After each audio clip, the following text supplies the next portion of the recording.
ketika MK memutuskan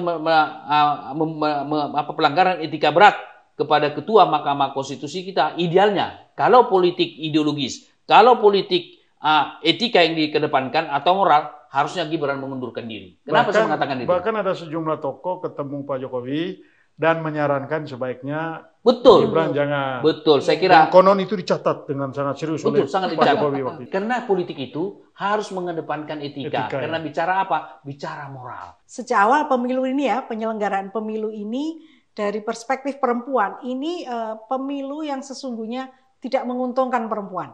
Jadi ada satu menteri yang datang di suatu kumpulan di mana kebanyakan perempuan, dia bilang, kalau kamu tidak milih calon ini, maka bansos tidak akan lagi ada.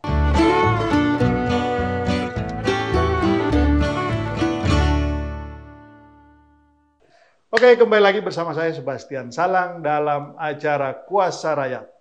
Kali ini kita mengangkat topik yang menarik belakangan ini, yaitu dinamika politik menjelang Pilpres 2024. Hal ini kita bahas karena banyak sekali hal yang terjadi dan menarik untuk diangkat. Begitu. Bersama saya saat ini sudah ada dua narasumber yang kompeten untuk membahas ini. Pertama, Bang Emrus. Baik. Apa kabar, Bang Sehat, Emrus? alhamdulillah. Iya. Bang Emrus ini sudah warawiri di berbagai televisi, seorang komunikolog. Komunikolog, ya, pakar komunikasi politik. Ya. Lalu kemudian ada Mbak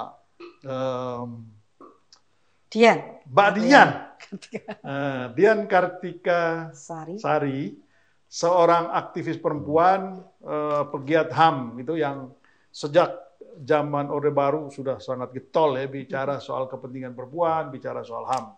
Oke, saya ingin ke ini dulu, ke Bang Emrus. Apa yang Abang lihat secara keseluruhan dulu menjelang Pilpres 2024 ini? Karena sekarang situasinya, suhu politiknya makin panas. Baik, ada keunikan tersendiri saya melihat dibanding pemilu-pemilu sebelumnya. Utamanya kalau kita lihat pemilu 2019, relatif lebih soft gitu ya. Dan tidak begitu ada dinamika yang seolah-olah dikotomi antara kelompok satu dengan kelompok yang lain pada awalnya. Sekalipun pada kampanye itu terjadi juga. Tetapi di dalam pemilu kita kali ini, mulai dari pemasangan paslon, dari 3 paslon kita ini, hingga sampai hari ini saya kira dinamikanya sangat tinggi sekali. Dan boleh jadi ke depan akan semakin menghangat dan bisa saja memanas begitu ya. Suatu hal yang menarik saya perhatikan adalah ketika pemasangan paslon calon presiden. Nah, ketika paslon itu mulai diwacanakan, saya melihat para partai politik kita tidak berbasis kepada ideologi, tetapi berbasis kepada pragmatis. Kenapa saya mengatakan gitu? Kan mereka itu saling tanda kutip belanja kan, dari berbuka komunikasi satu dengan yang lain supaya dipasangkan satu dengan yang lain. Bahkan kita melihat bahwa ada partai politik sudah ada pada koalisi tertentu loncat pagar lagi. Jadi politik loncat pagar juga. Kita melihat misalnya adalah Muhaimin Iskandar yang sudah tampaknya waktu itu sudah mau tanda kutip menikah dengan Prabowo dan digadang-gadang jadi calon wapres. Betul, ternyata tidak tercapai. Ya kalah sama ini dong, kalah sama generasi milenial ya. Sebelum sampai ke sana, baru yang kedua adalah bahwa Demokrat HY sudah mau mengusung Anies Baswedan dan HY, tetapi bercerai juga. HY pindah lagi kepada Prabowo gitu ya. Itulah dinamikanya akan sangat cair sekali, sehingga saya melihat dalam konteks pencalonan pasangan paslon yang 2 ini saya melihat sebagai suatu lebih pragmatis. Jadi koalisinya dibangun ini koalisi pragmatis. Koalisi pragmatis, sehingga saya melihat itu adalah bukan untuk katakanlah kekuatan untuk menusuk suatu ideologi tertentu. Oleh karena itu 2 paslon ini pun nanti ketika menang juga bisa cair juga lagi. Bisa cair juga. Nah, namun demikian ada satu paslon tertentu yaitu Ganjar berpasangan sekarang dengan Mahfud MD. Saya melihat itu pilihan yang menurut saya atas dasar ideologis. Kenapa saya mengatakan atau lebih cenderung ideologis? Karena kalau kita lihat Mahfud MD kan dia tidak orang partai, tetapi dia pilih sebagai suatu kapasitas atau kapabilitas dan integritas yang dimiliki, lebih cenderung pada ideologis. Dan PDI Perjuangan sangat komit membawa kadernya, tidak membawa kader lain. Nah, dinamika yang semacam ini saya pikir kita melihat di ruang publik sangat katakanlah tidak sesuatu yang berbasis kepada perjuangan ideologi terhadap dua pasangan tersebut. Kita lihat misalnya paslon yang sekarang disebut paslon nomor 2. Bagaimana Gibran untuk mencalonkan diri menjadi katakanlah calon wakil presiden. Sebelumnya Gibran sudah mengatakan tegak lurus dengan PDI, mendukung Ganjar Pranowo gitu ya. Tetapi saya kira bisa berubah begitu ya. Dan hal yang menarik lagi bahwa ketika Mahkamah Konstitusi sudah memutuskan final and binding itu yang sudah mengikat, langsung dia mendaftar. Pemikiran saya gitu waktu itu bahwa kalau memang MK memutuskan tidak melanggar etika, saya kira bagus juga dia lanjut. Tapi bayangan saya ketika MK memutuskan pelanggaran etika berat kepada ketua Mahkamah Konstitusi kita, idealnya kalau politik ideologis, kalau politik etika yang dikedepankan atau moral, harusnya Gibran mengundurkan diri. Kenapa saya mengatakan itu? Bahkan ada sejumlah tokoh ketemu Pak Jokowi dan menyarankan sebaiknya Gibran jangan. Betul, saya kira. Dan konon itu dicatat dengan sangat serius oleh sangat Pak Jokowi waktu itu. Saya kira mantan KPK ya? Ya mantan ada komisioner. Saya kira dicatat, tapi ternyata tidak diwujudkan. Artinya apa itu? Artinya bahwa Gibran atau para timnya bertujuan bagaimana supaya menjadi calon saja dulu, gitu ya.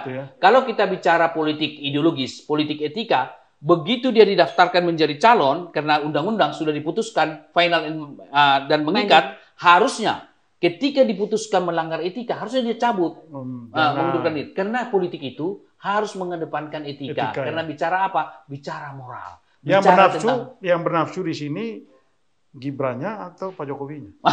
Ini menarik pertanyaan. Nah, kalau kita bicara bernafsu itu, saya kira kalau kita bicara sosiologi, itu adalah hubungan saling pengaruh. Karena hanya nafsu yang bisa mengalahkan etika ya. Betul. Nah, saya dalam konteks ini bisa saja dipahami sedemikian. Tapi kalau saya melihat ini hubungan saling pengaruh. Kenapa? Pasti Gibran ingin dong jadi calon presiden. Kalau enggak dari awal dia mengatakan tidak akan menerima. Kalau dia nggak mau, meskipun ini sama bapaknya, pasti dia bilang, Pak, saya masih kecil. Betul, idealnya begitu. Pak Jokowi ngomong, saya restui. Orang tua itu kan hanya mendoakan dan merestui. Kan begitu. Artinya apa? Ada fungsi orang tua yang belum dilakukan oleh Pak Joko Widodo.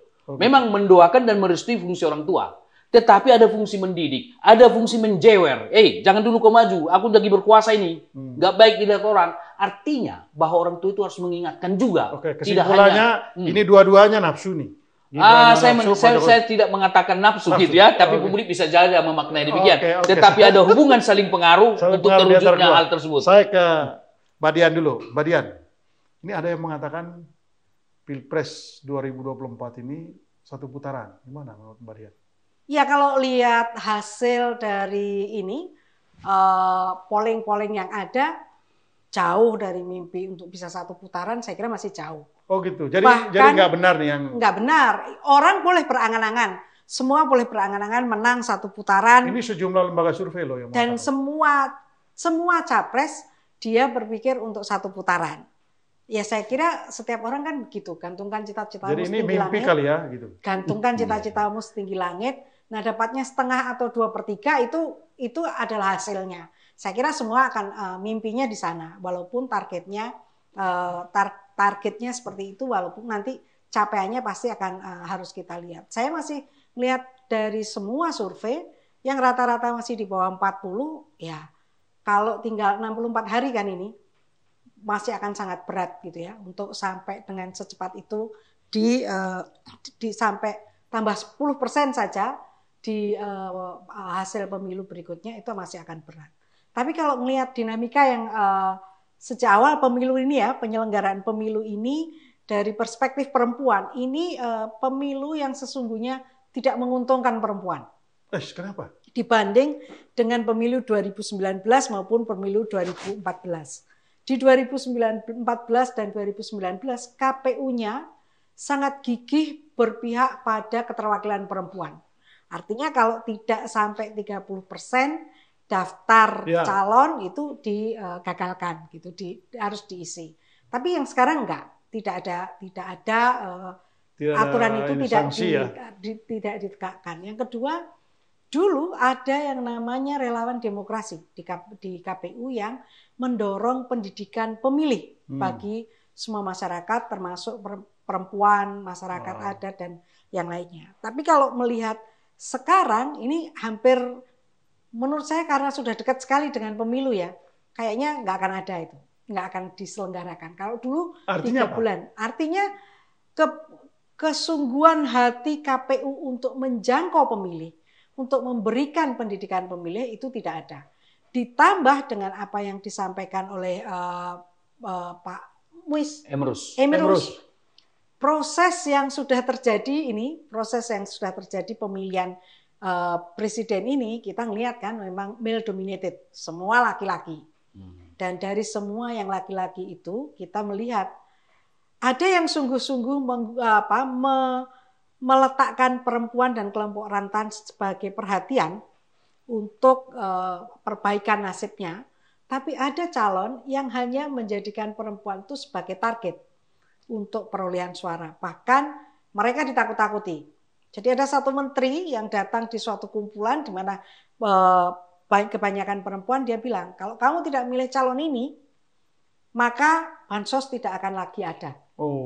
Kalau kamu tidak memilih ini dan ini beberapa kali. Terus kemudian mereka ada juga yang kemudian menimbulkan rasa resah dan rasa takut bagi perempuan dan kelompok miskin. Misalnya dengan ngomong makan gratis dan susu gratis, duitnya dari mana ditanya? Ya nanti dari bansos, dari kesehatan, anggaran sosial kesehatan, anggaran sosial, itulah yang refocusing. Artinya apa? Akan dikurangi atau bahkan dihapuskan demi untuk proyek ini. Nah, kelompok miskin nggak punya ruang untuk bicara. Karena mereka tahu, mereka lah yang merasakan, mereka lah yang butuh, bahwa hidup ini kan nggak cuma makan. Hidup ini nggak cuma butuh untuk minum susu gratis dan makan gratis. Kalau dia makan gratis, anaknya yang sekolah, yang di rumah, yang nggak sekolah, yang belum sekolah seperti apa gitu. Ya, maksudnya anaknya aja yang makan ya, orang tua emaknya makan enggak apa-apa gitu. Ya. Dan kalau lihat perlindungan sosial yang sekarang itu kan berupaya memberdayakan. Ini namanya jualan, Mbak. Itu kan jualan saat kampanye, nanti begitu terpilih kan lain lagi. Lah ya itu kan artinya membuat perempuan tuh hanya menjadi target aja kan, dijadikan target aja untuk vote getter. Termasuk intimidasi dan proses kecurangan. Perempuan suruh pakai baju apa dan teriak, kita dari partai ini pindah ke partai ini. Itu banyak loh terjadi. Oh gitu ya? Emang ada intimidasi khusus terhadap perempuan di pemilu 2024 ini? Ya, ada beberapa yang kemudian mereka memberikan ini harus melakukan ini, kalau enggak nanti hilang bantuan sosialnya. Kemudian disituasikan untuk ada di sebuah acara dan dia tiba-tiba udah kamu yang pakai baju ini dan kamu yang ngomong, padahal dia bukan orang dari partai itu. Gitu ya. Jadi sekarang sudah ada intimidasi ya? Iya. Oke, Mbak Dian, kita tahan dulu. Ini ada intimidasi menjelang Pilpres 2024. Ini udah kayak zaman Orde Baru aja, tapi kita bahas ini setelah break yang satu ini.